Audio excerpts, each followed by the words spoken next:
everybody, Modern Wife here.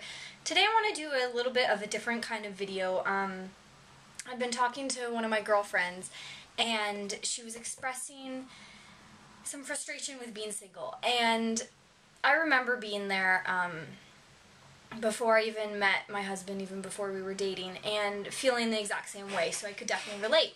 And she was asking some advice, and I by no means think I'm an expert in this subject at all, but I shared something with her that I wanted to share with you guys too. When I was in high school, I guess this is when it was, but I would still do it today. I kept a journal. Yes, this is a Harry Potter journal, but I wrote down lyrics and songs and poems, and that was my way of sort of channeling my feelings, finding lyrics that related to how I felt, or writing my own poems. And it was just my way of expressing my emotions at the time, my frustration, my anger, my hurt, my love, my passion, my lust, whatever it was. And, everyone's different. Like, some people's poetry doesn't speak to them at all, but I think we can all relate to music and at least lyrics and songs. At least I do. So, looking back on this, I see that it really was my therapy for getting through a breakup or a hurt or, a crush that doesn't like you back, something that didn't work out. Now, to be more specific, someone that really always speaks to me is the singer Jewel, and I love her raw emotion and her way of just expressing her feelings, and she's not shamed by it, or by her emotions, by her lust, by her whatever is going on. And I just always really admired that about her. Now, one poem, I guess it's a poem, but really she just writes a lot of prose, just some thoughts that really spoke to me. I don't even think it has a title, but one thing that I always really struggled with was not settling with people and not trying to conform myself to match someone else's needs. And a lot of people are always like, well, this is blah blah blah, the qualities that I look for in a guy. And, I did that too. And it's still important to know, the qualities that you should want in a person. But for me, it helped me to kind of switch that around and be like, it's not what I'm looking for in you, it's what I want you to look for in me. These are the things that I need you to love and admire and cherish about me. And I wrote down a list, and it sort of mimicked the way Jewel's style was. And I'm going to read that to you in a moment. But looking back on it now, and since I've been married, it's really quite amazing how my husband really did willingly tell me that he loved all of those things about me. And to me, it was just such an eye-opener, and it made me realize, like, basically soulmates do exist and your dreams do come true, and I do think that there's like a Prince Charming out there for everybody, and that there is one person out there for everyone, at least for this point in your life. I mean, everyone has a different view on that, but I think if you're searching for someone, then there is someone out there for you. And I think it ties into loving yourself first and then being able to love someone else. And I would encourage you to list down things that you love and you need someone else to love about you too. So this is Jewel's list. I'll just read it to you, and then maybe I'll share you mine, but maybe not. Okay, so she says, I want love to be simple. I want to trust without thinking. I want to be generous with my affection and patience and love unconditionally. It is easier to love a person with their flaws than to weed through them. I want to love the whole person, not parts, and this is how I want to be loved. So when I read that, it was, it's simple, it makes sense, but I really tried to live by that. And, if basically, well, that book, He's Just Not That Into You, which I think, there's some truth to that. It's basically, if there's any problem and ever in a relationship and your guy's being whatever, then he's just not that into you.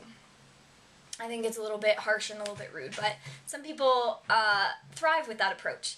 For me, it was like, this is my list, and I'm going to read it in every situation, in every relationship I'm in, where there's like romantic feelings involved. Just like, I want love to be simple. Is this relationship simple? No?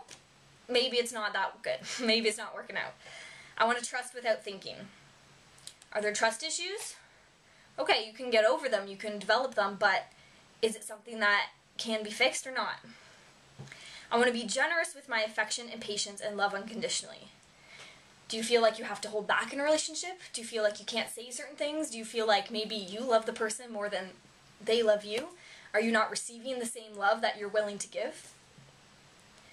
It is easier to love a person with their flaws than to weed through them.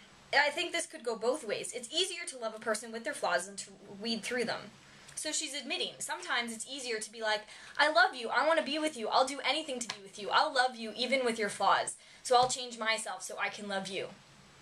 And then the other side is like, yeah, it is easier to love a person with their flaws, so I'm going to love you unconditionally, and I can live with you. I can live with, your human mistakes and your human condition, and I can tolerate you, so, it's going to work out. It'll be okay. I want to love the whole person, not parts, and this is how I want to be loved. That is just so true. Like, who wants... Oh, that just reminded me of something. Once I had a guy, I've told you before that my eyes are, different sizes. I don't know if you can really tell. Today, well, I'm wearing heavier makeup, so they look a little bit more even, but one is more round and one is more oval. It was just the way I was born. And I actually had a guy say to me, I think I was 15, I love your eye, the right one. And I was thinking, I was like, that's really weird, and that makes me very self-conscious. It makes me feel bad about how I am. So, don't let someone love you for just a part of you. You should be loved wholly and conditionally, and you should love that person just as equally. Love is amazing, and it should feel easy.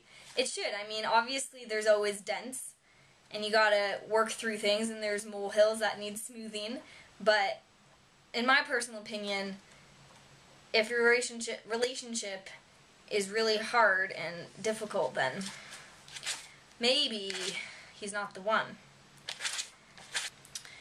One thing I know I struggled with in teenagedom and, single life and trying to find my way was my worth. And what that means to me is, I just realized my makeup was open. What it means to me, my worth, is that I'm valuable, and I'm not just going to give myself to anybody, and I don't mean physically, but you could take it that way.